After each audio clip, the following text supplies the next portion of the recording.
You've been here before, but today, the walls are quieter. The mirror's not just a mirror. You've known that for hours. This is the 4th time they've asked. You haven't blinked once. So before you get too comfortable, take a moment to like the video and subscribe, but only if you really like what I do here. Tell me where you are watching from and what time it is for you right now. Now, turn down the lights, maybe turn on the fan for some soft noise, and let's get started tonight. The room smells like old coffee and melted snow. Fluorescent tubes hum overhead. A steady, mild headache pressed into sound. Your hands rest on the tabletop, flat, obedient, but the fingertips keep finding a seam in the laminate, tracing it the way you would a well-known road in the dark. The interrogator, a man in a wool shirt with pearl snaps, doesn't start with the incident. He starts with the weather. He leans back, elbows loose, and says the drift on Horse Creek Road was knee-high this morning. Says the plows were late. Says the wind pushed east. Rapport is what he's doing. You recognize it because he keeps opening a door he knows you'll walk through. He places a styrofoam cup near your wrist, not pushing it, just near enough that the thin steam can brush your skin. You grew up around here, he says, voice quiet, almost respectful. You know winter better than we do. The hum of the lights blends with the soft tap of his pen. Tap, pause, tap. Your heart sinks to it and then falls out of rhythm. You're not in trouble, he says, and you nod as if agreeing with a statement you don't believe. Wyoming in February. Ice under dirt. Wind that scrapes, not cuts. You picture the map that lives between your ears. Intersections named for families. Bends and creeks that make shadows at noon. The rough fence line near the hill everyone calls Starling but no one marked. You were kind to come in again, he adds. Again is supposed to feel like courtesy.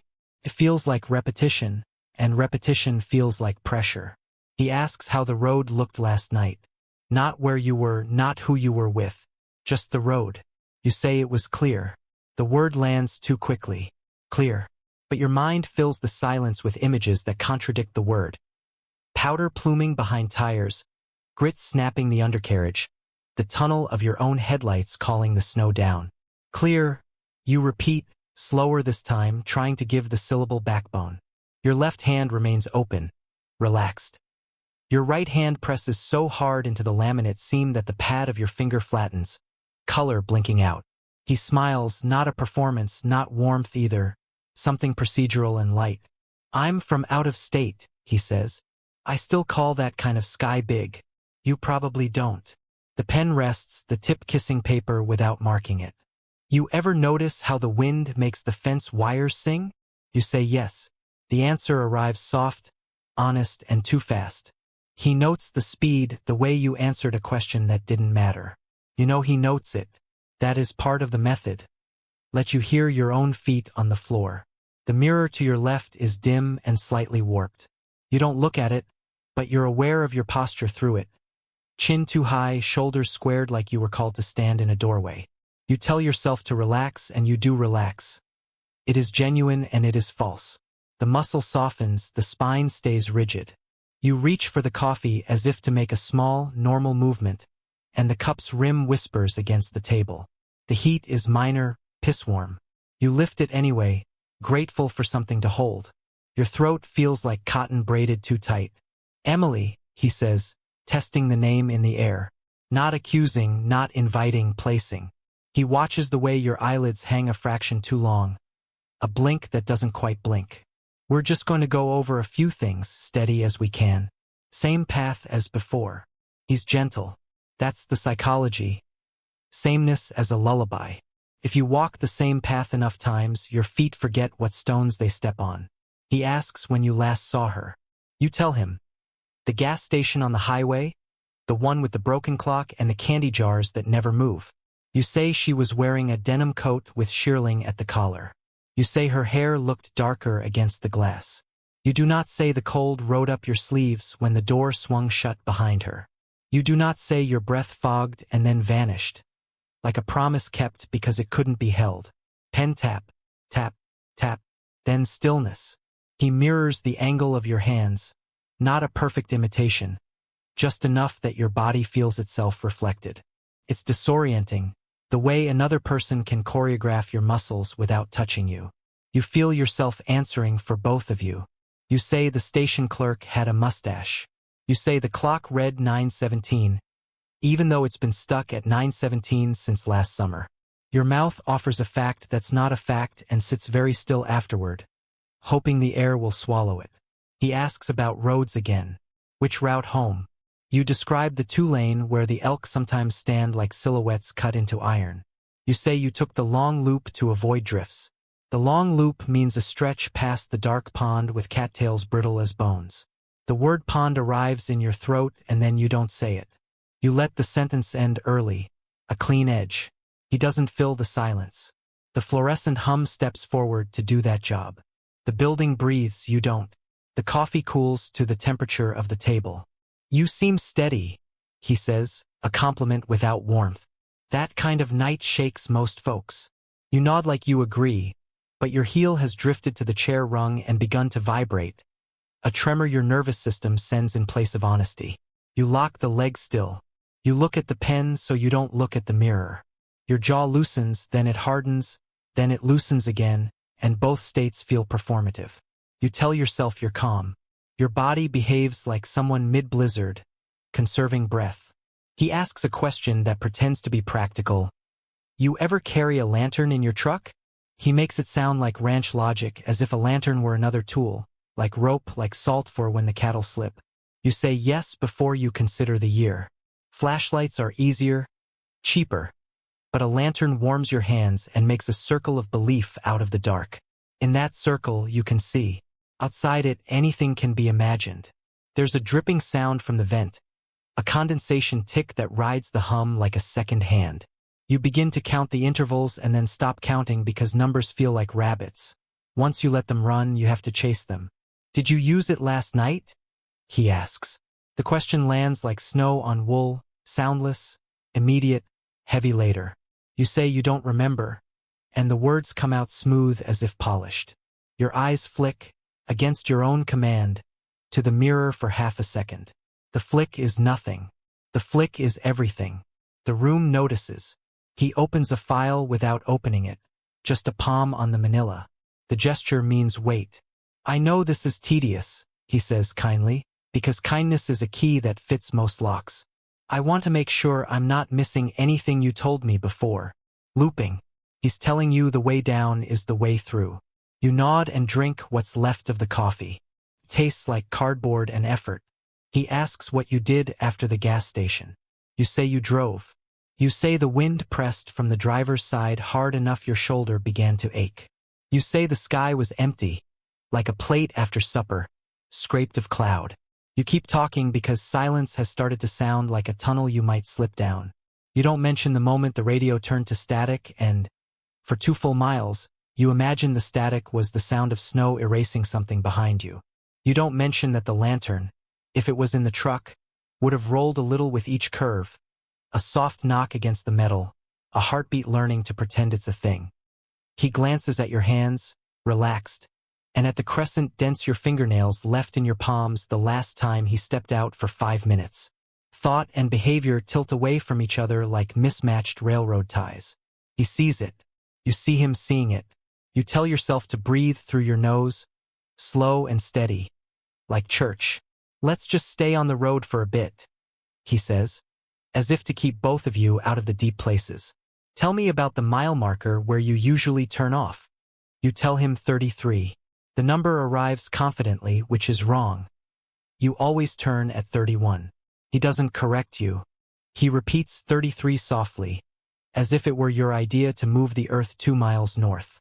The vent ticks again. The hum flattens. Snow hisses faintly on the building's outer skin, the kind of sound you don't hear until you are so quiet even your bones listen. The mirror waits without comment.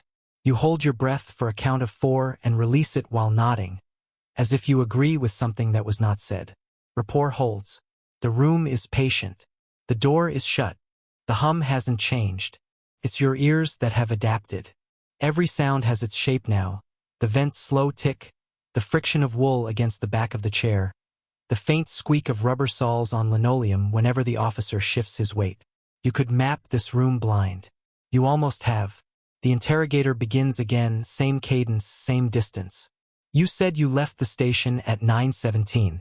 Tell me about the drive. You know this part. You've told it 3 times. Repetition is supposed to keep you consistent. It also erodes the edges of truth until it all feels sanded smooth. You talk about the highway unspooling in front of you, the color of the sky, ash gray, no stars. You mention the way headlights catch frost on fence posts, how each one flashes like a slow metronome. The officer nods, not writing, just listening. The silence that follows feels constructed, a scaffolding built for you to climb or fall from. He uses silence now, the tactic's name clicks somewhere in your head. Every second of it stretches your heartbeat thinner. You feel it. There was a truck behind me for a while, you say. A Ford, maybe blue. It dropped back after the turn. The pen clicks once. That's the reward.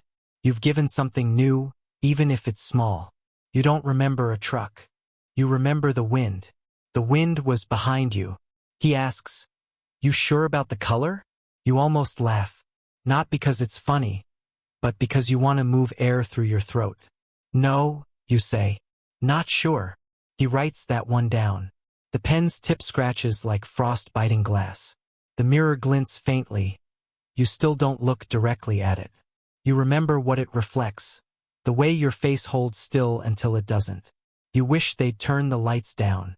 You wish the hum would stop.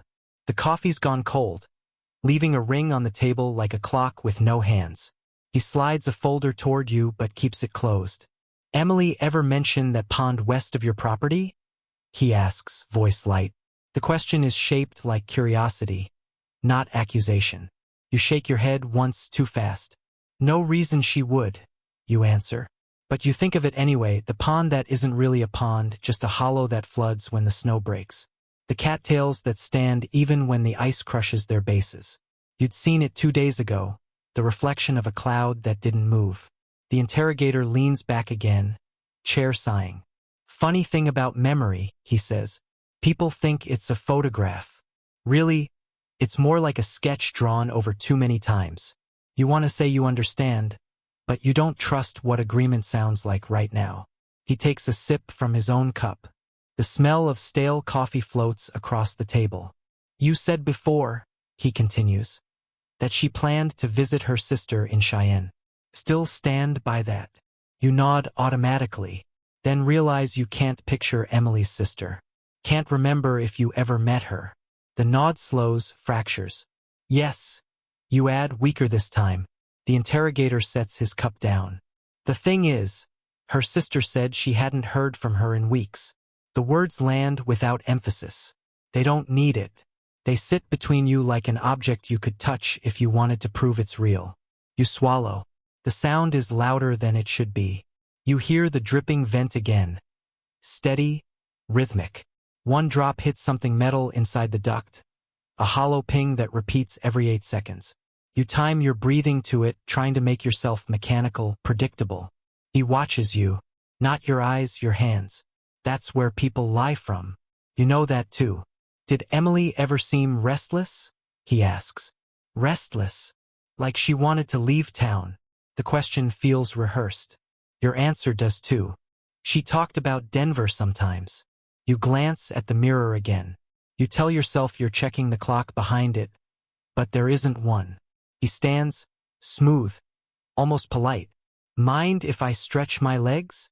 You say fine. The door opens with a gasp of warmer air. When it shuts, the silence rearranges itself. You look at the cup, the condensation rings spreading slowly, feeding tiny streams toward your fingertips. The hum thickens. The ticking vent becomes language. Says stay still. Your jaw aches. You unclench it and hear the small pop echo inside your head. You think about the road again. You try to rebuild it minute by minute. The turn, the snow, the taillights, or were there any? Memory shifts under you like thawing ground. You tell yourself, there was wind, there was ice, there was nothing else. But the word nothing carries weight. The door opens again. He returns with a second officer, younger, silent. The new one leans against the wall, arms folded, expression unreadable. The first officer sits, same spot, same posture. Sorry to keep you waiting, he says, as if he'd only stepped out to make a call. The young one doesn't speak. His presence is the new tactic, mirroring by proxy. Two bodies, same tone, one observing while the other draws the map. Let's circle back, the first says. That road, you said the snow was clear, right? You nod. He tilts his head. Weather reports say it started falling again around 10. Your chest tightens. Maybe later. Maybe after I got home. He smiles faintly. Maybe. The pen clicks again once. The young officer shifts, mirroring your breathing rhythm without meaning to, or maybe precisely meaning to. You fold your arms, realize that looks defensive, unfold them. The contradiction burns. The first officer leans in slightly. Emily Ross. He repeats the name, letting it rest between syllables. Good person, from what I hear. You nod. Yes. She ever talk about the river trail? You blink. Once. Twice. Not that I recall. He watches the delay before your answer, not the words. The hum steadies again. The clock on the wall clicks though you can't see it. Every noise starts to sync, to form a pattern. You can't tell if the pattern's outside you or inside. The officer's pen scratches the paper. The sound merges with the vent drip, two metronomes arguing about tempo. You think about the pond again and the road beside it, and the way the snow covers everything until the land stops meaning what it used to mean. He says, let's take a short break soon. You nod again too many times. You want him to leave so you can breathe differently. But he doesn't leave yet. Before we do, one last thing. You said you passed the station sign just before 9:30. That right? Yes. There's a camera at that intersection, he says lightly. It caught your truck at 9:51. You stare. He says it like a weather report. Your throat tightens. You manage. Clocks differ. Sometimes they do. The silence after is heavier than any sound. You grip the cup again. Feel the cardboard bend under your fingers. You tell yourself, don't look away first. Don't show it. But the mirror glows faintly in your peripheral vision, and you can almost swear you see movement inside it, like someone breathing just behind the glass. When the door clicks again, it's louder than before. The younger officer doesn't return. The older one sits alone this time, quiet, his coat folded on the back of the chair. The smell of dust and coffee hangs between you like weather that never clears. You said something interesting before. He begins, voice low. About the pond. You freeze, though you don't remember mentioning it. Maybe you did. Maybe it slipped out when you were describing the roads. You keep your face steady. He doesn't press. Not yet. He lets the silence do the leaning. You can feel it on your chest, soft but certain, like the weight of snowfall on an old roof. Outside, wind moves something metallic, maybe the flagpole chain, tapping, tapping. You start to count the rhythm again, and the act of counting feels safer than listening. He sets a small cassette recorder on the table. The device is older than it should be, the kind with square buttons that stick slightly when pressed. He doesn't turn it on. Not yet. This part, he says, is just about clarity. No tricks. But you've seen the tactic, mirroring by sound. They'll replay your voice soon. Let it loop until your body forgets what truth feels like. He asks, you ever go out to that pond after dark? You answer quickly, too quickly, no reason to. He nods slowly, waiting for the air to settle. That's what you said last time. Last time. The words stretch across the room, attaching to something unseen. You look down at your hands. The nails are clean, but the half-moons at the base are pale, starved of color. He presses the record button. A red light flickers alive. Static fills the space, soft and dry. Your own voice plays back. A previous session, maybe the one from yesterday, maybe earlier. It was late, the voice says. You can't tell if it's truly yours. It sounds thinner, uncertain, like someone performing an imitation of you. The light was still on by the ridge, the voice continues. You swallow. That doesn't sound like me. He shrugs. Maybe you were tired. The tape keeps running. She asked if we could stop. He stops it. Just a click. The silence that follows is absolute, vacuumed. You stare at the recorder. That's edited, you say. He doesn't argue, doesn't confirm. He just folds his hands. The room changes temperature without warning. Colder near your elbows, warmer near your chest. You think of the last winter before everything felt strange. Emily laughing in a grocery aisle, snow melting in her hair under fluorescent lights, the way she'd tap cans to check if they were dented. You shouldn't be remembering this here. But the tape did something, it opened a seam. You said before you drove straight home, he reminds you. That's still true. Yes. You didn't stop at the bridge? No. Or by the pond? No. The rhythm of denial steadies you. But your breathing betrays you, shorter, shallower. You can feel the contradiction blooming behind your ribs. He leans in. That pond's half a mile from your turnoff. Hard to miss. Your reply comes too calm. I don't look for it. He studies you for a moment, then smiles faintly. That's fair. The fluorescent light flickers once, twice. The hum wavers. You find yourself blinking with the rhythm, involuntary synchronization. He notices. You tired. You shake your head. Sometimes fatigue helps recall, he says, as if offering advice. He presses play again. Your recorded voice fills the room, softer now. The lantern was in the truck bed, it says. You didn't say that, or you don't remember saying it. The phrase lands inside you like a forgotten key fitting an old lock. You hear yourself on the tape continue. She said it looked like a little moon. The breath leaves your lungs slowly, soundless. He stops the tape, lets the silence expand again. Tell me about the lantern, he says. You open your mouth, close it, open again. The word nothing forms but doesn't leave. Instead you say, it wasn't lit. He nods. Why bring it then? I didn't. He lets that contradiction sit like a coin between you. You can feel its weight in the air. He writes something down. The scratch of pen against paper feels too loud, like claws on glass. You shift your focus to the mirror, your reflection faint, features blurred by fluorescent glare.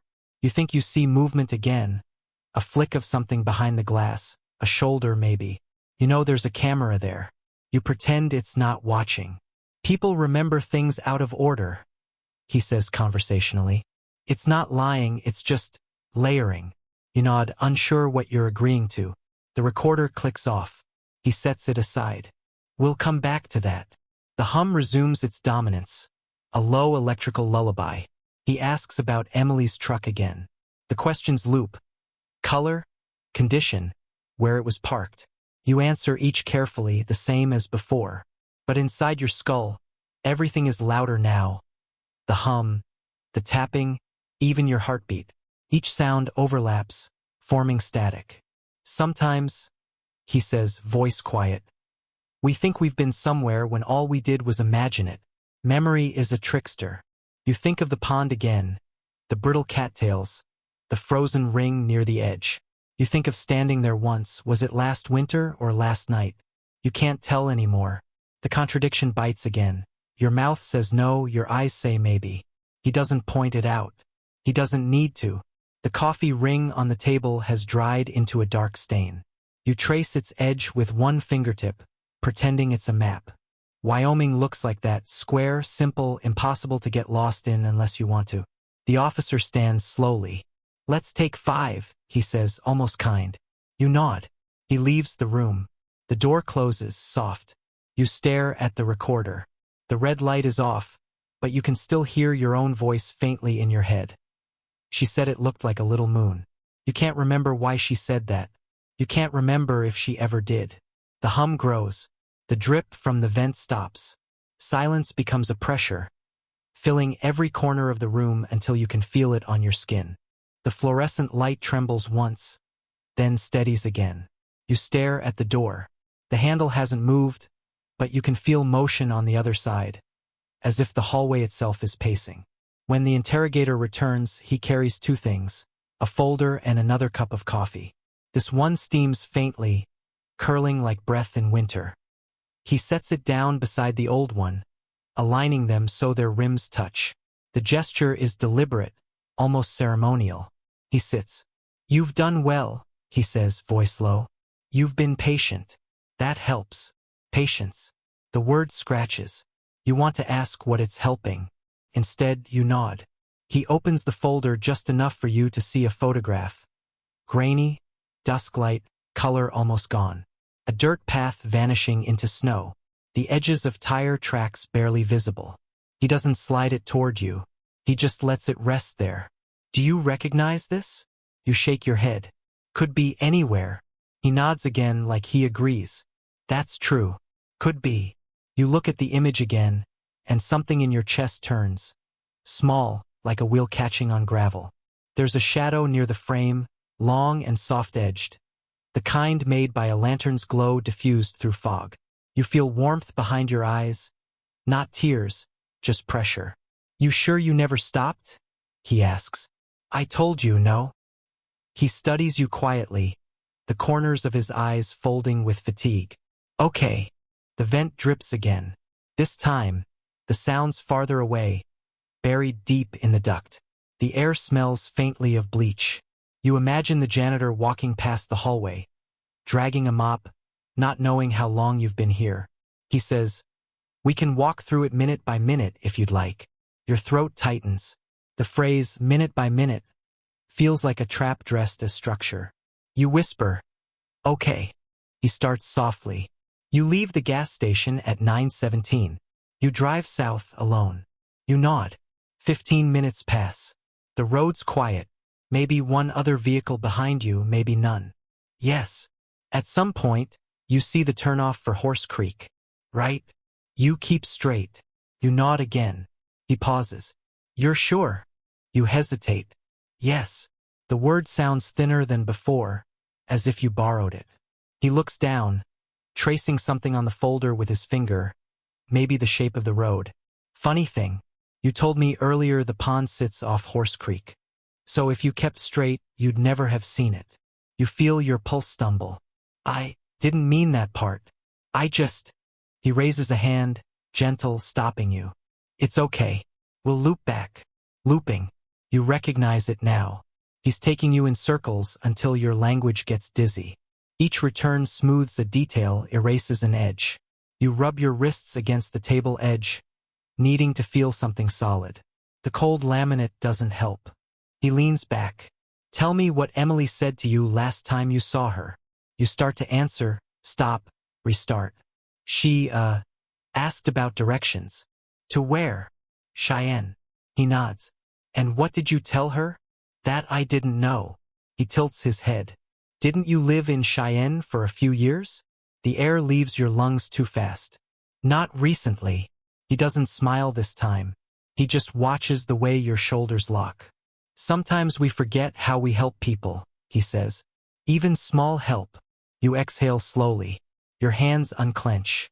You look at the mirror because it's safer than looking at him. The reflection shows both of you, the two cups, the folder, the pale rectangle of the photograph. For a moment, you think you see movement. Something passing behind your own reflection, faint and fluid. You blink hard. The movement is gone. He slides the photograph toward you finally. Look close. Maybe it'll jog something. You lean forward. The paper smells faintly chemical, a lab scent. You see the curve of the dirt path again, the frozen cattails. In the lower corner, there's a faint mark, something white, shaped almost like fabric caught on a branch. You whisper, "That's not." "Not what?" You shake your head. "Nothing." He watches your eyes more than your face. "That's the first time you said that word since you came in." "What word?" "Nothing." You look down again. The two cups touch rims. The new one's still warm. The old one's stone cold. The contrast feels meaningful somehow. He asks, "You ever think about how fast snow can cover tire tracks?" You say nothing. "An hour, maybe less," he continues. "If the wind's right, it's like they were never there." You whisper, "Depends on the snow." "True," he says softly. "Everything depends on the snow." He closes the folder. The sound echoes louder than it should. You expect him to stand, but he doesn't. He just sits quietly, watching you breathe. The silence stretches until you can hear your own pulse behind your eyes. You remember Emily laughing once, in the truck, telling you the cold makes every sound sharper. You'd agreed without thinking. Now you know she was right. The hum, the drip, the pulse, they're all blades now, slicing seconds into smaller ones. Let's pause here, he says finally. We'll start fresh after. He stands, but his voice stays soft. I'll bring you some water. You nod. Automatic. When he leaves, the mirror catches your reflection again. Hands flat on the table, eyes hollowed by light. You don't recognize the posture. The new coffee still steams faintly. You lift it, sip, and taste nothing. The water never arrives. Instead, the door opens and he is back with the folder again. The cups undisturbed. The room exactly as you left it except for the air. Slightly warmer, edged with the faint chemical sweetness of floor wax. Somewhere in the ductwork, the drip has changed tempo, a slower interval that feels like a breath held too long. He sits, not quite opposite you now, but offset, as if he wants the mirror to catch both profiles at once. The recorder is in the same place, mute and watchful. He doesn't touch it. Okay, he says, and the word is an exhale. Let's make sure we're not skipping over anything small. You nod because nodding is easier than speech. Your tongue feels heavy, a woolen weight in your mouth. The steam from the fresh coffee has thinned to a pale ghost. He begins gently, then doesn't stop. What shoes were you wearing when you left the station? Work boots. Brand. Red Wing. I think. Think. Yes. Laces or pull-on? Laces. Color of the laces? Brown. Frayed. A little. The questions breed more questions. The rhythm is fast enough that your answers clip and tumble. Your mind scrambles for small textures. Eyelets, tongue, salt stains, the way gravel nests itself in treads. You see things because he makes you see them. You see a lantern in the bed of your truck and then you tell yourself not to. He doesn't ask about the lantern. Not yet. Coat? Denim, no. Your correction startles even you. Wool. Dark. Gloves. Yes. What kind? Knitted. Color. Black. Wet when you got home? No. He raises an eyebrow. Snow was falling. After, you say, the sound too quick, too firm. He doesn't challenge the timeline. He just writes after in a small, careful hand. The tactic is simple and ruthless. Cognitive load. He heaps detail onto detail until the scaffolding of your story groans. Your working memory becomes a tired animal, circling the same patch of ground, forgetting which tracks are old. The fluorescent hum doesn't waver, but the pitch seems higher now, like thin ice singing. Your skin prickles where the chair's vinyl meets your wrists. The smell of coffee goes bitter as it cools. From the hall, a floor buffer passes. Low, mechanical purr, a gloss moving between linoleum and light. It fades, then silence refills the seams. Which gas pump? He asks. 2. The one nearest the road or nearest the door? The door. Why that one? Closer. Closer than one? You falter. Maybe it was 1. He nods as if you've offered a kindness. He writes 1. You're aware of your posture. Upright. Composed. Inside, your thoughts sprint and skid. Your body offers poise. Your mind races. The contradiction warms your face without changing your expression. Calm is a shape you wear and a shape you do not feel. Your truck bed, he says lightly, had what in it when you left the station? Toolbox. What else? Chains.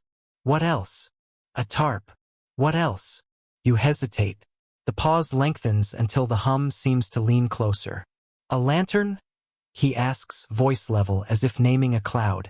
You say, no, and the no is soft enough to pass for wool. You feel your scalp tighten, the skin at your temples stretching. The tape from earlier ghosts the edge of the table. She said it looked like a little moon. You hold your breath for a count of 4, then let it go through your nose, slow. The count helps and doesn't. He does not pursue the lantern. He lets the idea drift away like steam. When you reach the intersection at County 7, what did the traffic light show? There's no light. He nods. Right? So? You ask, a slipped word too eager. So tell me what you looked at to gauge cross traffic. The stop sign. An octagon. Red. Reflective edges. Yes. Was there frost on it? You close your eyes for a second, you hope reads like a blink. Frost blooms on the sign in your mind with all the realism of guilt. No. Maybe a little. He writes maybe a little. Your hands find the dry ring from the first coffee and trace it again. The old callback you can't help obeying. Wyoming's square silhouette crosses your fingertip. You circle it until the skin warms. The two cups still touch, porcelain rim to foam rim, a small bridge you didn't ask for. You separate them an inch. You don't know why you do it. You pretend you don't notice that you've done it. Walk me through the mile markers again, he says. You exhale. 33. Silence. 31. You correct. A whisper that barely qualifies as sound. Which is it? The second. 31. Why did you say 33? Because I was thinking about something else. What? The wind. What about it? It was behind me. You said earlier it pushed from the driver's side. It changed. He allows himself the smallest tilt of the head, acknowledgement without verdict. He writes changed. The vent plinks again. One clean drop, metal on metal, the room's metronome reasserting. You glance at the mirror and catch a thin shimmer where the glass meets the frame. Someone could be leaning closer behind it. Someone could be nothing. You keep your gaze on your own outline, vague and pale, until your eyes water. Then you look away because you promised yourself you wouldn't look away first. The promise breaks without sound. Tell me about her coat, he says, returning to the safe ground that isn't safe. Denim. Shearling collar. You're sure? You think of fluorescence on wet fibers in the station, the way synthetic trim holds light like frost. Yes. He flips a page. Shows you not a photograph but a printed line from a statement. Dark green parka. He doesn't slide it over. He keeps it where he is. Your mouth shapes, I must have seen someone else. But your voice refuses to participate. You shop at that station often? He asks. Sometimes. At 9:17? Time gets slippery at night. Slippery? He repeats, writing it down as if logging weather. He eases the folder closed. Let's check distances. He draws an invisible map on the table. Station to intersection, intersection to turnoff to pond that isn't. You follow his finger, not his logic, with your eyes. He asks you to convert minutes to miles, miles to minutes, factoring wind, factoring snow, factoring the drifting that sometimes melts into the road like the river slips under ice. You answer until your mouth dries and your answers begin to taste like chalk. The sister in Cheyenne, he says suddenly casual. You ever call her? No. Why not? Wasn't my place. He nods, a concession to privacy. You said Emily asked for directions. To Cheyenne. She wanted the fastest way. You told her you didn't know. I didn't. He watches your face then. Not for the no but for the part of you that wishes the no could be true. It is a tender place you do not want him to find. He finds it anyway by waiting. The heater kicks on with a ragged click and a low, dry breath that smells faintly of dust and oil. Warmth licks the backs of your hands and fades. Your skin prickles where the heat touches, then chills when it moves on. You want to rub your hands together to make friction. You keep them flat. You tell yourself you aren't cold. Your shoulders rise, a small shiver you contain with discipline and denial. The contradiction is domestic now, ordinary. It embarrasses you. Let's step off the road a second, he says, voice softening. Tell me how you first met Emily. You find the safest version of that answer. Through friends. Names? You offer two that mean nothing here. He accepts them as if they do. She laugh much. You nod. And the memory arrives with fluorescent light and melting snow and a grocery aisle you didn't know you were allowed to keep. You hear her tap a can and say the dent makes it cheaper. The sound echoes with the vent drop. You chase the echo and lose the road. He notices the drift in your attention. He lets you drift. What do you think happened after you left the station? I went home. Direct. Yes. No other stops? No. Not at the bridge. No. Not by the pond. No. He lets the no pile up like snow against a fence. Then he says, exactly as before, everything depends on the snow. It lands as a callback and a test. You hate that it also lands like truth. He looks at your hands. You want a break now? You shake your head, even as your chest aches for air that isn't recycled, for a sound that isn't electrical. You hear yourself say, "I'm fine," with a composure that would fool anyone who isn't watching your knuckles. "Okay," he says. He slides the warm cup half an inch toward you, leaving the cold one where it sits, separated now by the space you made. "One more pass," he adds, mild, almost kind. "Then we'll rest." He returns to the intersection time. "Camera had your truck at 9:51. He repeats, the way a teacher re-asks a question to rescue a free point. "Clocks differ," you say, and this time the line feels brittle, a twig that will snap if you lean. "Sometimes they do." His tone carries no triumph, just patience. He looks at the recorder and then doesn't press it. Mercy or threat, you can't tell. The red light stays dark. Your earlier voice, "Little moon," still hangs in the air like condensation no vent can clear. He folds his hands. The hum softens, or your brain does. You blink once, twice, and feel the weight of both blinks. The mirror keeps its counsel. The pond keeps its ice. The fence wires outside, if they're singing at all, are doing it in a key you can't hear through walls this thick.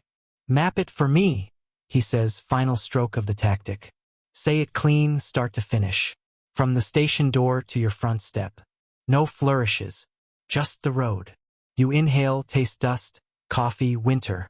Your mouth starts to speak the version you have memorized. Your eyes, against instruction, flick toward the closed folder as if the map you need is in there and not inside you.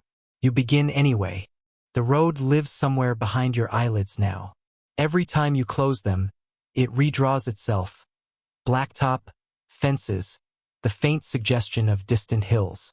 It loops, perfect, unbroken, until your breath becomes the engine noise.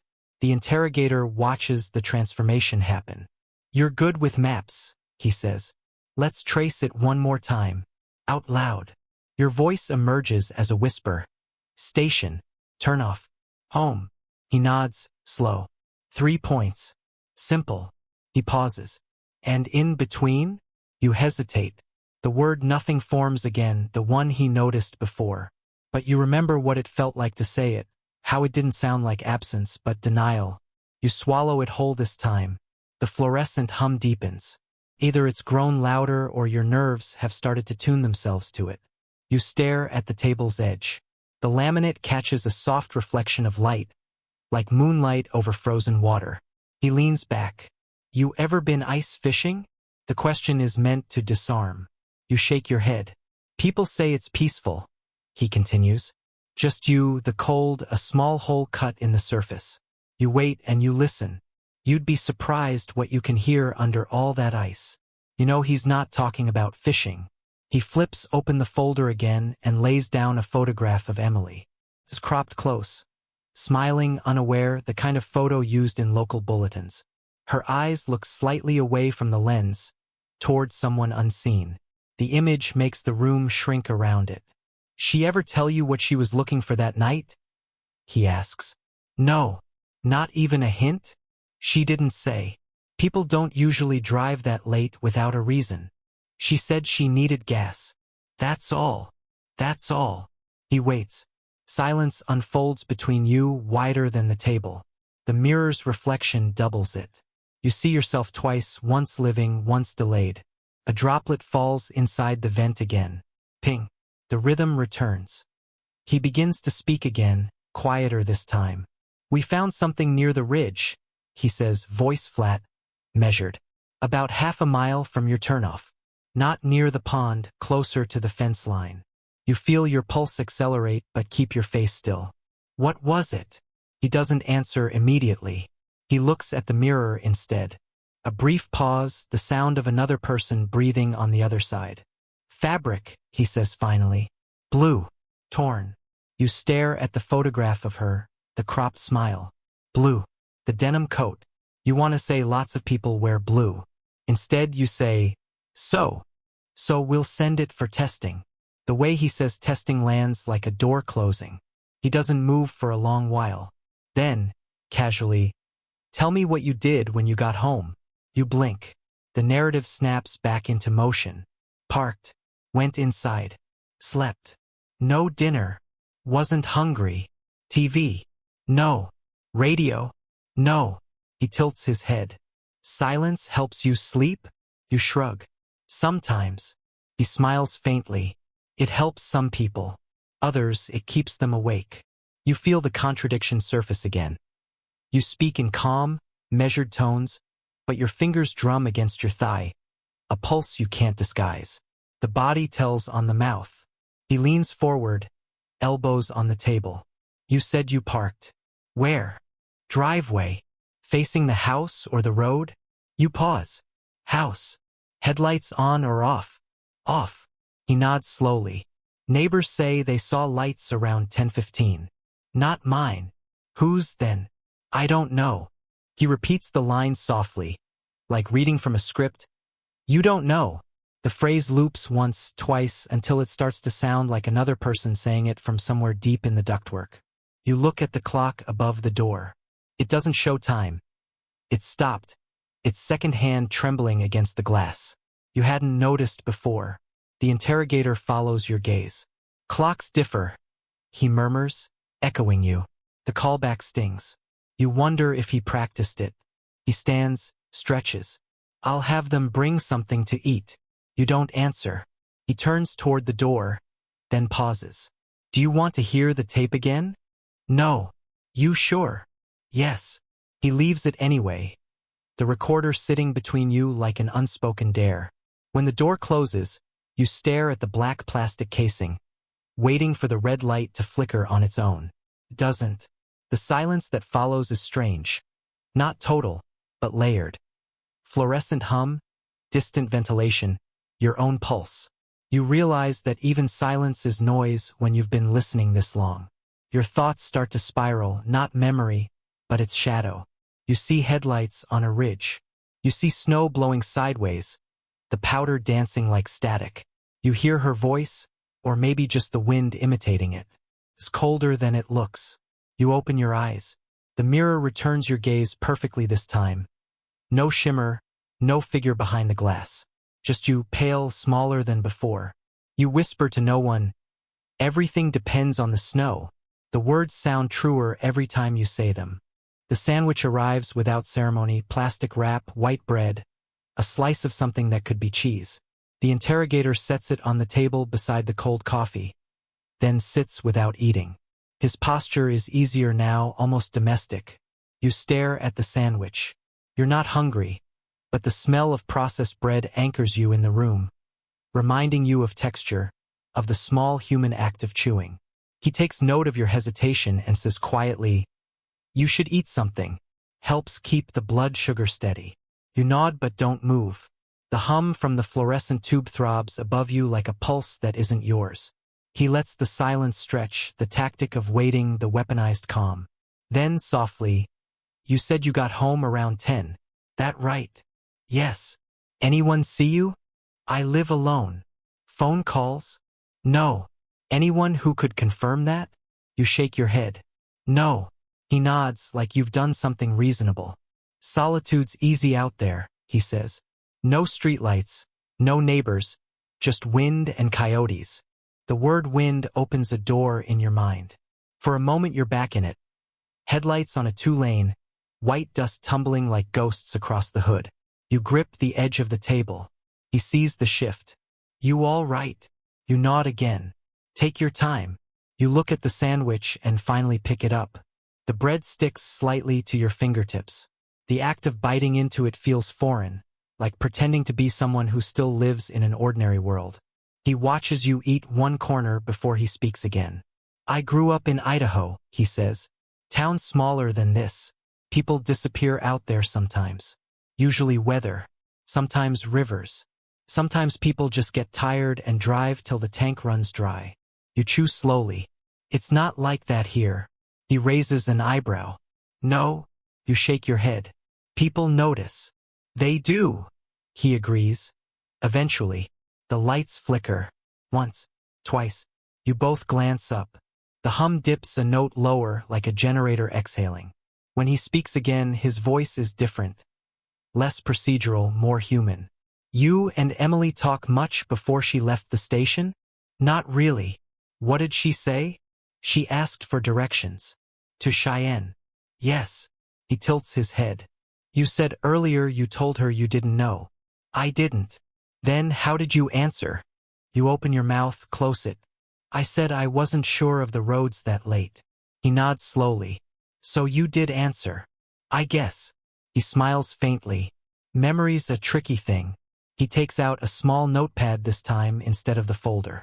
When we first talked, he says, flipping pages. You mentioned the lantern again. You said it was in the truck bed. Then you said it wasn't. You swallow. The sandwich turns to dust in your throat. I don't remember saying that. He taps the notepad with the pen. You did.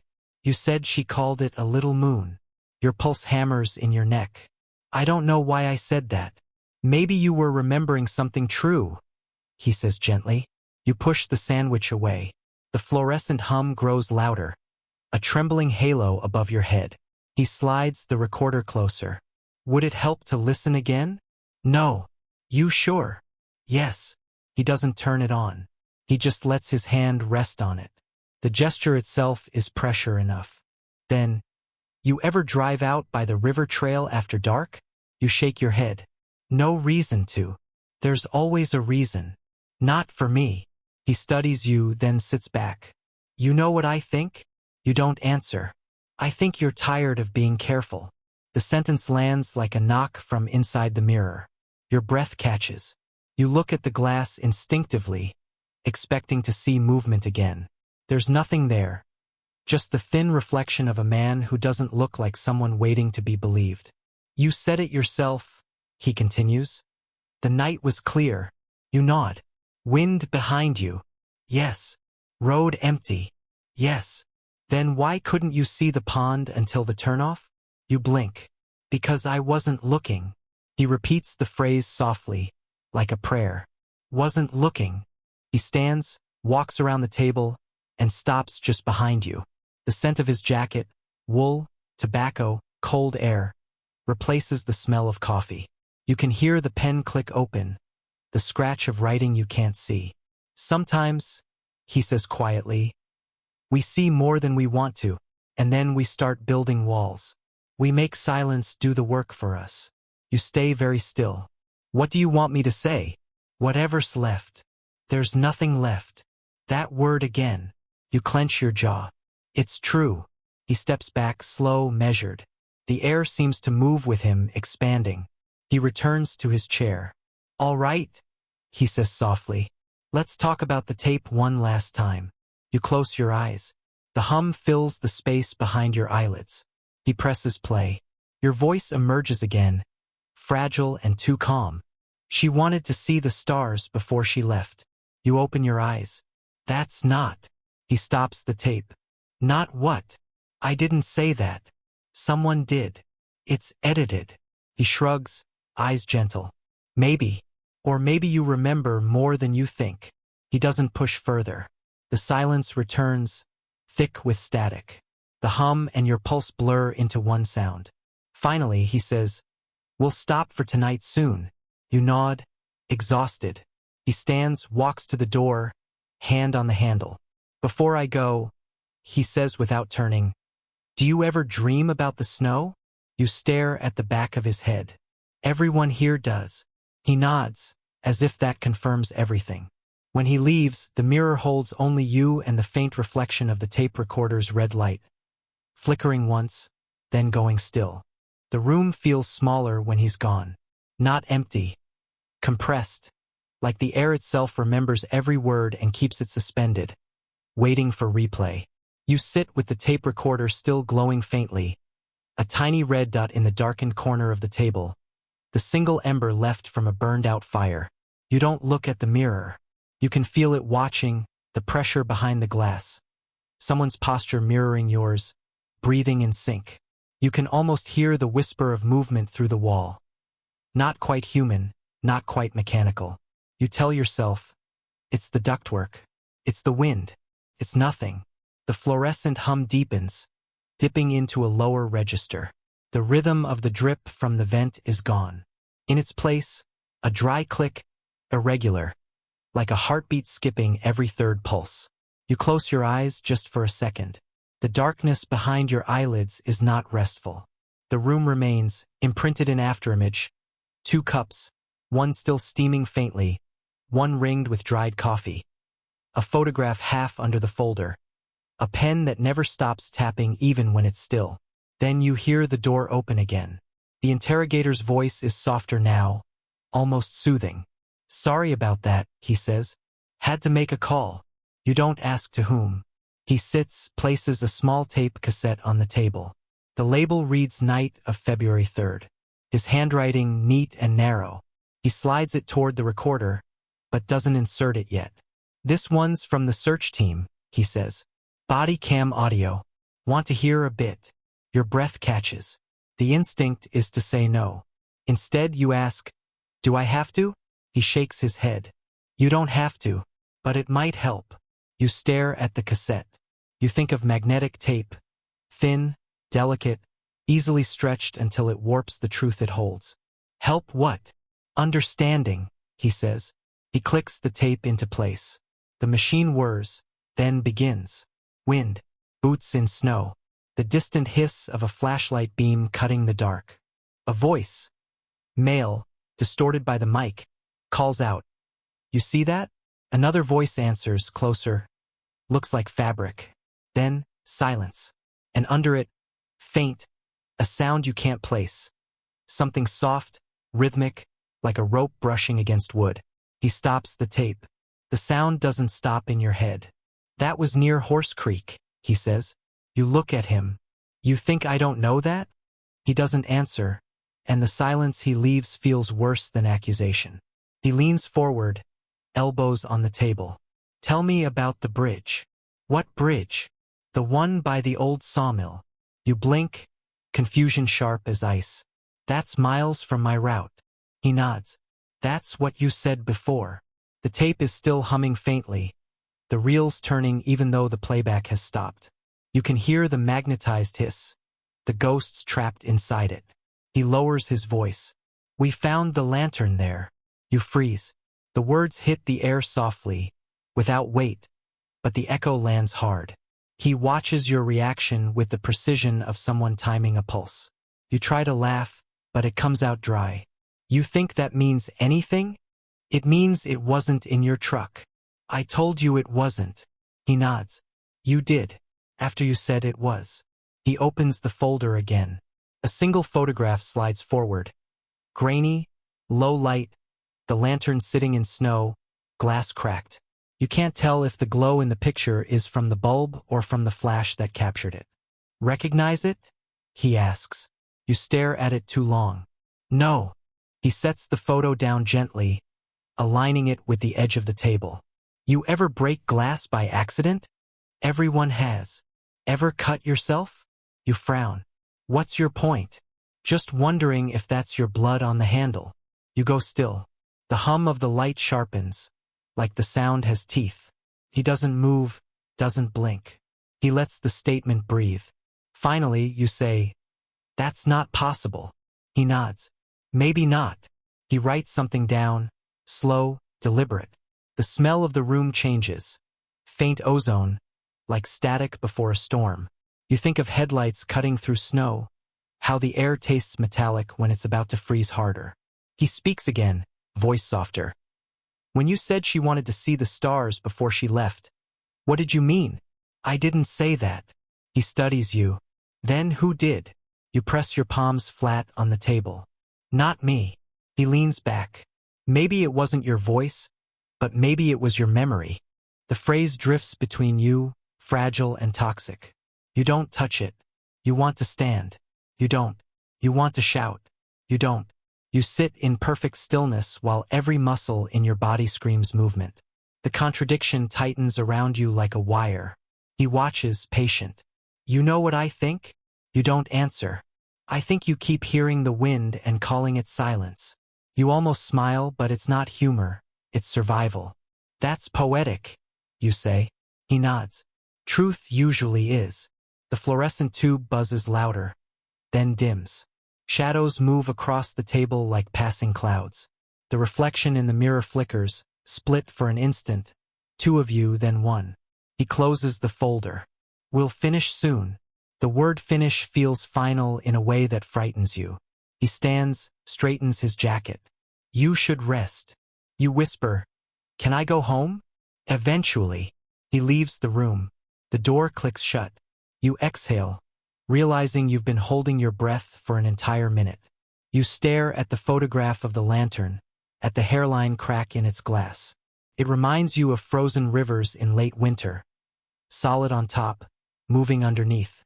You whisper, almost to yourself, "Everything depends on the snow." And this time, the mirror whispers it back. The whisper doesn't fade. It lingers like breath on glass.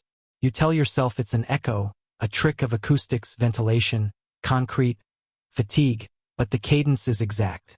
Your own voice, coming back at you with half a second's delay. The red light on the recorder blinks once, though no one's turned it on. Then it goes still again. You look at the mirror. The reflection behaves correctly this time. Every breath mirrored, every blink synchronized, but you can't shake the certainty that it hesitated before moving with you, like someone waiting for a cue. You fold your hands. The posture feels deliberate, rehearsed. You're tired. You murmur to yourself, the sound too low to carry. The words feel borrowed from the interrogator, something he'd say to soften an edge before pressing harder. When the door opens, the hinges groan softly. He enters carrying a manila envelope and no folder this time. His sleeves are rolled up, forearms pale beneath the fabric, veins traced faint blue under fluorescent light. He looks older than before, or maybe you're finally noticing the exhaustion. He doesn't sit right away. He stands beside the mirror, as if testing its patience. "You ever wonder," he says, "why these rooms are built without clocks?" You don't answer. "It's to stop people from marking time," he continues.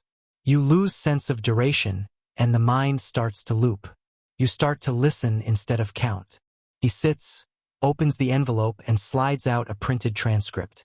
You recognize the texture of recorded speech turned into text. Pauses marked by ellipses, breaths rendered as dashes. Your name sits at the top, followed by the word interview 1. He sets it where you can see but not touch. "This is from the first night," he says. "January 31st. You frown. "That's impossible. We started on the 2nd. He meets your eyes. "We started on the 31st. You stare at the text. The first line is yours.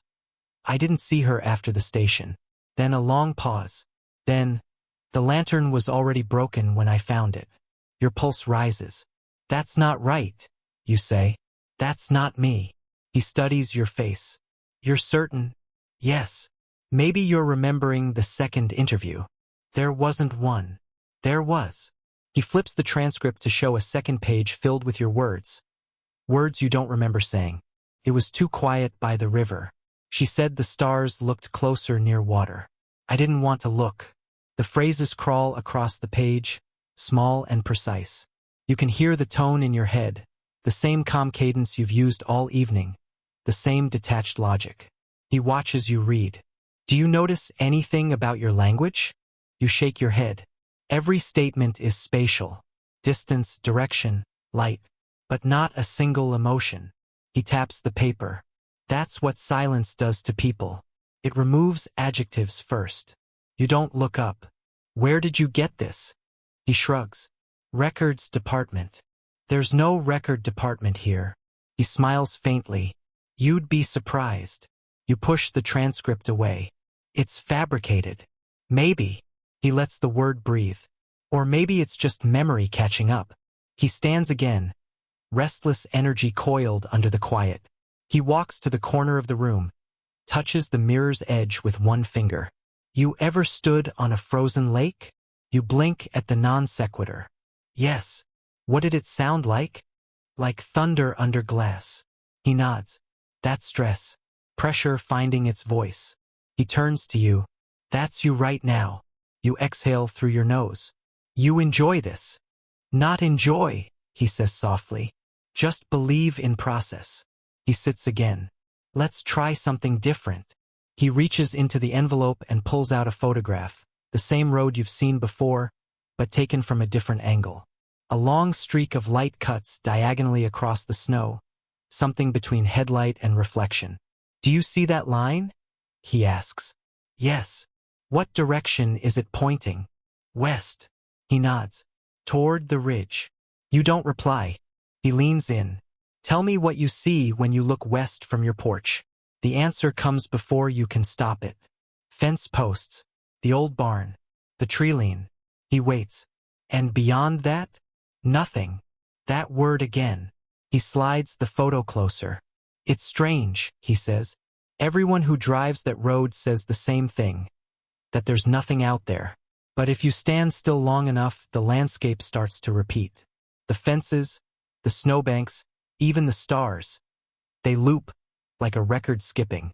You think about his words. You think about driving that road again and again. Headlights slicing through the same patch of air. Wind pushing the same snow sideways. A repetition so perfect it erases itself. He watches your silence. You ever feel like that? You say nothing. He smiles faintly. That's all right. Silence is an answer, too. He picks up the recorder, the one still humming faintly. Do you know why these have mirrors? You shake your head.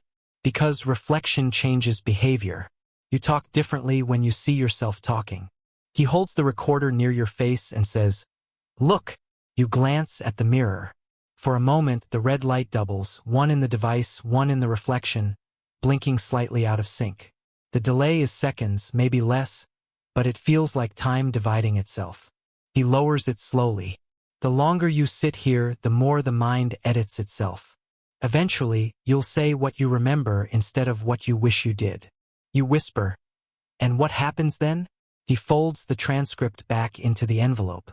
Then the story tells itself. He stands, hand on the door handle again. We'll continue soon. You're doing fine. You almost laugh. Fine. He nods. You're holding shape. When he leaves, the silence swells back, thicker, humming with its own gravity. The mirror's surface trembles once, then stills. You stare at your reflection and whisper. She said it looked like a little moon. The reflection smiles before you do. The smile disappears when you blink. You tell yourself you imagined it. You tell yourself it's fatigue, the kind that makes stillness move. The fluorescent light hums louder again, steady as breath, and the air feels thinner now, as if the room itself is using up the oxygen faster than you can. The door opens soundlessly this time. He doesn't enter with folders or coffee. Just a small notepad and a pencil sharpened to a needle point. His sleeves are still rolled up, but his tone has changed.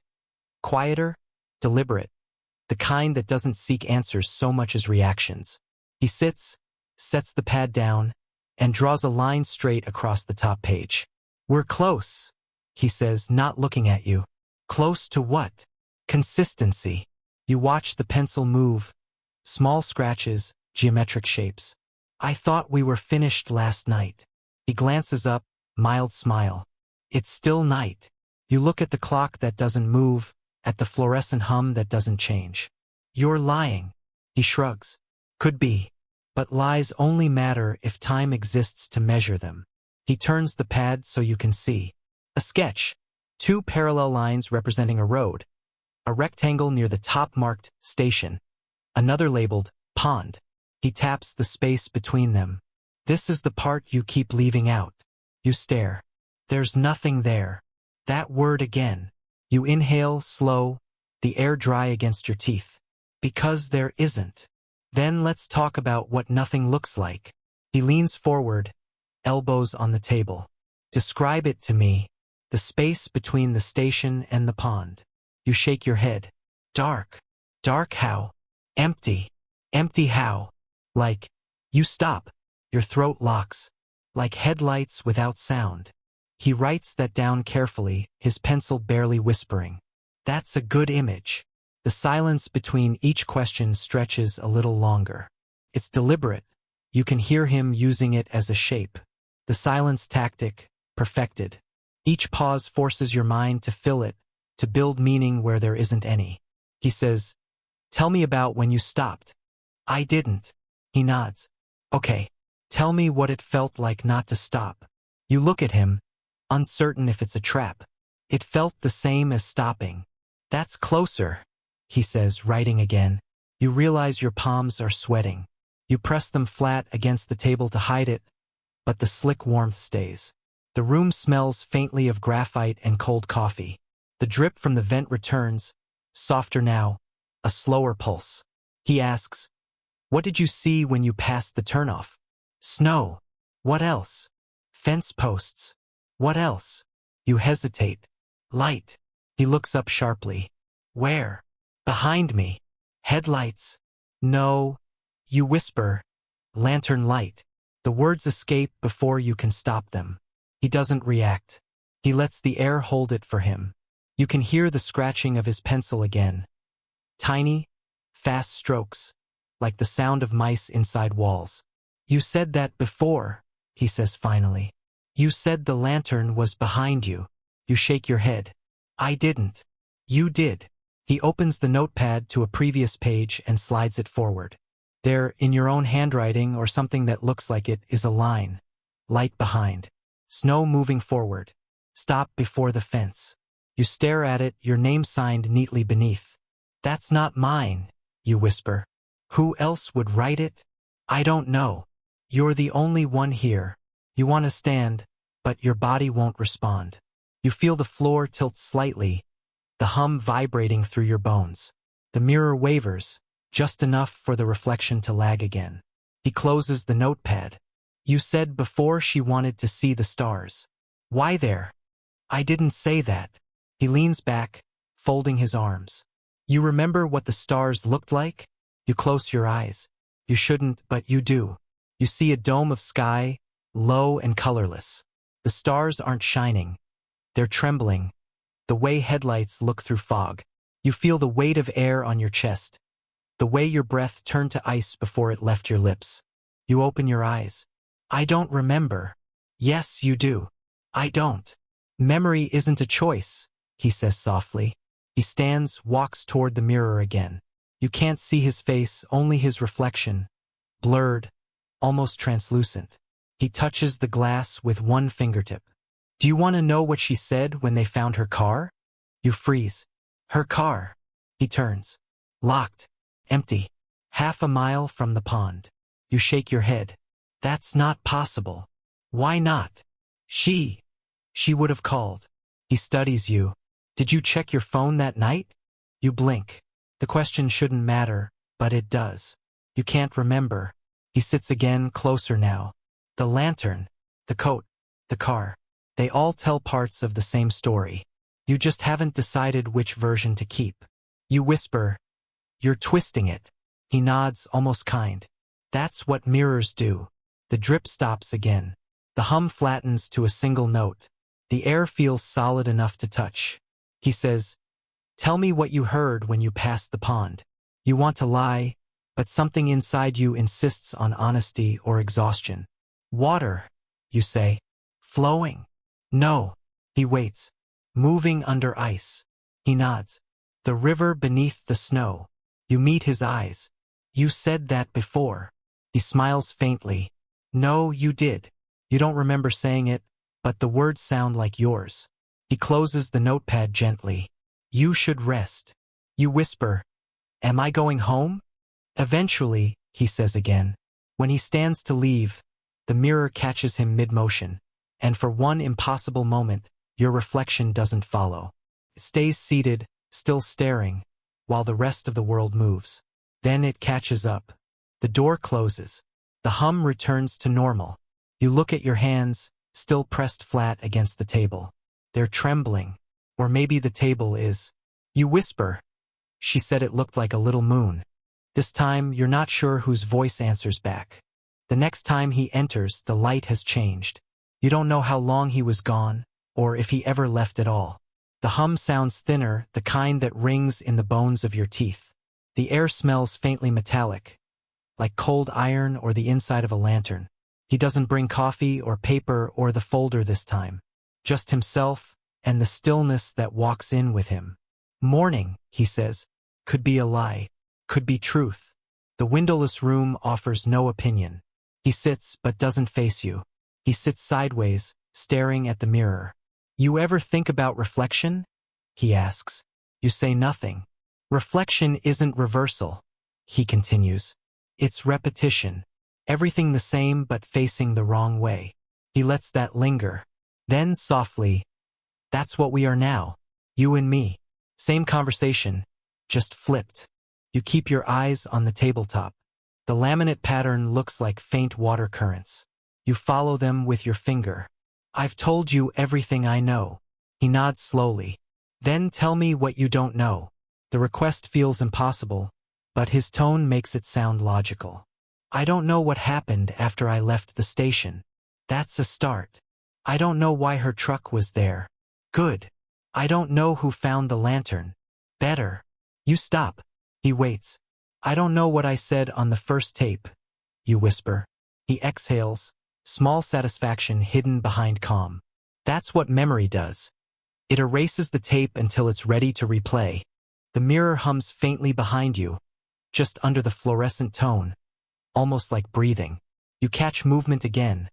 Slight, rhythmic. You don't look this time. He opens his palms on the table. Let's talk about water. You glance up. Water. The pond. The river. The snow. Same element, different states. You think it forgets where it's been. You shake your head. It moves on. He smiles faintly. Does it? He reaches into his pocket and pulls out a small object wrapped in clear plastic. A piece of glass, cracked, faintly curved. Lantern glass. You recognize this? You lean back. No. It was in your truck. That's not true. Nothing here's true. That's not the point. You stare at the fragment. The way it catches light reminds you of the photograph, the same fracture running diagonally across the pane. You imagine holding it, feeling the cold edge through the plastic. He places it gently beside your hand. Don't touch. Just look. You look. The hum seems to pulse in time with your heartbeat now. The glass glows faintly, not from light but from memory. A warmth that isn't physical. You see snowflakes melting against it, hear the sound of boots breaking crust. A flash of breath, a lantern swinging. He says softly, "Where were you when it broke?" "I wasn't there." "Then why do you flinch when I ask?" You stare at him. "Because you want me to." "Maybe." He taps the table once, gentle as if marking the beat. Silence folds back over both of you. It's so complete that the only sound left is a small electrical buzz near the ceiling, like a fly trapped in a light fixture. He leans forward, elbows on the table. "When you dream," he says, "do you ever wake up before the end?" You frown. "What?" "In dreams, when the moment comes that feels too real, you wake up. You've done that, haven't you?" You nod slowly. "That's what this is. The moment before waking." You swallow, throat dry. "You think I'm dreaming?" He tilts his head. "Aren't you?" The question lands heavy. The edges of the room blur slightly. The hum grows louder, then fades, like waves withdrawing. The mirror darkens, losing its reflection. You whisper, "If I wake up, what happens to you?" He smiles faintly. "I stop talking." "Then stop." He doesn't. "Not yet." He gestures toward the piece of glass. "Pick it up." You hesitate. "You said not to." "Now I'm saying to." You reach for it. The plastic crinkles softly. The fragment's edge presses through the thin barrier, cold against your fingertip. The moment your skin meets that cold, something shifts. The room expands outward, a sensory echo. You hear the wind outside, though there are no windows. You smell the pine, the damp soil. You feel the snow give beneath your boots. The interrogation dissolves into landscape. The pond, the ridge, the fence posts buried to their shoulders. You see the lantern on the ground, half buried, its light dimming, turning the snow into silver fog. Emily's voice is somewhere nearby, not speaking, just breathing. You blink hard. The vision snaps. You're back in the chair. The interrogator is still watching, his pencil still in hand. "What did you see?" "Nothing," you whisper automatically. He nods once. "And how did it feel?" You hesitate. Cold. He smiles slightly. That's how truth starts. He stands, pocketing the pencil. We're almost there. You look at him. There where? Where you stop saying nothing. He walks toward the door, hand on the handle. One more session, he says. Then we'll let you rest. The door opens. He pauses. You should know, snow's starting again. Heavy this time. He leaves. The mirror stays black for a moment longer than it should. Then it brightens, and in the reflection, you see something impossible. 2 cups, still touching rim to rim. You remember separating them hours ago. You close your eyes. The hum continues. The glass fragment glows faintly beside your hand. You whisper, "Everything depends on the snow." This time, the room answers in unison. Your voice, his voice, and a third one you don't recognize, all speaking together. Yes, you don't remember falling asleep, but you must have. The dream folds around you like snow, colorless and soft, until it hardens and becomes the room again. The hum returns first, then the mirror, then the table under your hands, cold, real, waiting. When the door opens, you expect him. You even expect his silence. But it's not him. A woman walks in, plain clothes, notebook closed, a badge you can't read. She sits in the same chair, same distance, same calm.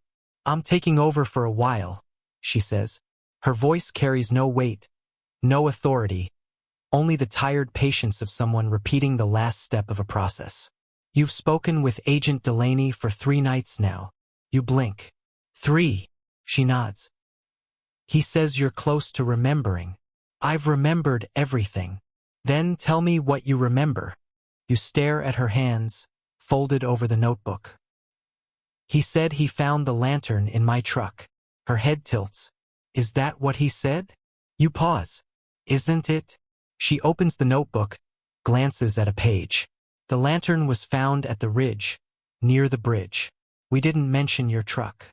The hum seems to hesitate, as if confused by the contradiction. "He showed me the glass," you say. She nods. "We did find a shard. It's being tested." "Blood." "Snowmelt," she says simply. The mirror reflects both of you now, but the angle's wrong. The woman's image lags half a second behind her movements, like a delayed broadcast. She notices your stare. "Ignore that," she says. "It's just feedback in the system." The system. The phrase lands like static. She flips another page. "He wrote here that you described a sound at the pond, moving water under ice." You nod. "Did you hear it again?" "Yes." "When?" You hesitate. "Just now." She watches you. "You know the pond's frozen solid, right?" You nod again. "So there couldn't be water moving underneath." You don't answer. She closes the notebook. "Do you understand why you're here?" You whisper. "Because she disappeared. And because you were the last to see her." You stare at the mirror. "That's not proof." "No," she says. "But it's a start." Silence returns, heavier now. The fluorescent hum thins into a whisper, a ribbon of sound coiling around the words left unsaid. She says, "Delaney mentioned a phrase you keep repeating." You almost smile. "Everything depends on the snow." "Yes. What does that mean to you?" "It covers things." "Covers what?" "Tracks evidence. Time." She writes that down. "And when it melts?" You look at her, eyes burning from the light. "It remembers." She doesn't smile.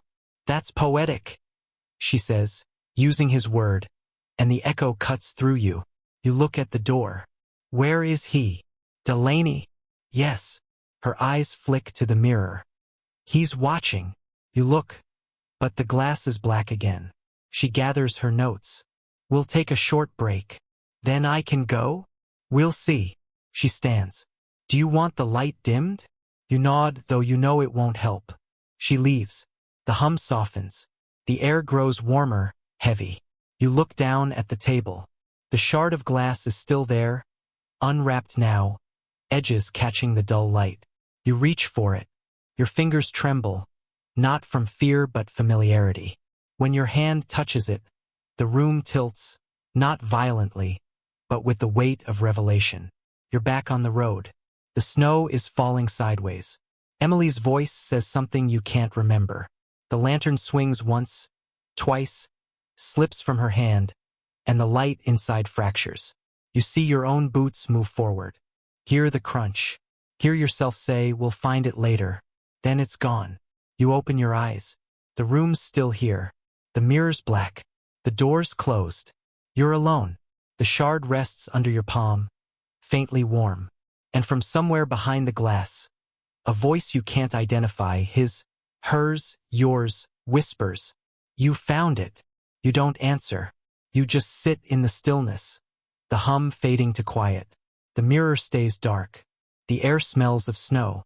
You whisper one last time, "Everything depends on the snow," and the room finally agrees. The hum dies slowly, like a signal drifting out of range. You stay seated long after the footsteps fade, long after the light loses its shape. The chair's weight presses into your back. The table cools beneath your fingers. You think of Wyoming, the way silence there isn't absence but presence. Something alive that fills the lungs until it hums through bone. Outside, you imagine the storm beginning again. Snow pushing through the seams of the world, erasing everything but its own voice. You think of how easily things disappear here. Footprints, fences, people, even truth, especially truth. Somewhere, Emily's name lives inside the static of a forgotten tape. Somewhere, a lantern light flickers beneath the drifts, its circle shrinking, its glow soft as memory. The mind edits itself just like the interrogator said. It loops, it mirrors, it erases until what's left feels clean enough to hold. You wonder what they'll write in the file. Subject consistent, cooperative, uncertain timeline. They'll never write what actually matters. That you saw the snow swallow a sound, that you heard water move under ice, that the mirror blinked first. The hum returns once more. A low vibration, steady, reassuring. The kind that says everything has ended and begun in the same breath. You breathe with it, slow, even, until the sound fades completely. You don't know if you'll wake in the same room or a different one. You don't know if the mirror will be black or bright. You only know this. The snow will keep falling, and it will remember for you.